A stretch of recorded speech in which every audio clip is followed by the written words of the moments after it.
Sir हाँ? एक सवाल बताइए तो। क्या बोलो। 1 किलो आलू का दाम 37 रुपया है। हाँ? तो 37.5 किलो आलू का दाम कितना होगा? अरे इतना हल्का सवाल नहीं आता। अरे नहीं सर। क्या यार, तुम क्या बनेगा।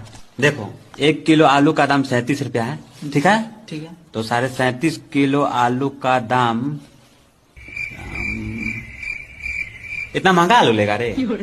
आलू को सस्ता होने दो, ठीक है। ठीक है। मान लो 1 किलो आलू का दाम 10 रुपया है, ठीक है। ठीक है। तो 37.5 किलो आलू का दाम इतना ज्यादा आलू लेकर क्या करेगा। आलू को घर पे रख के सड़ाओगे क्या। नहीं सर। तो आलू को थोड़ा कम कर दो, ठीक है। मान लो 10 किलो आलू है, ठीक है। तो 1 किलो आलू का दाम 10 रुपया है। तो 10 किलो गुने 10 रुपया, ठीक है। तो कितना हुआ। 100। तो तुम्हारा आंसर हुआ 100, ठीक है। ठीक है सर। यानी कि आलू महंगा था। और तंका महंगा था, बहुत महंगा था।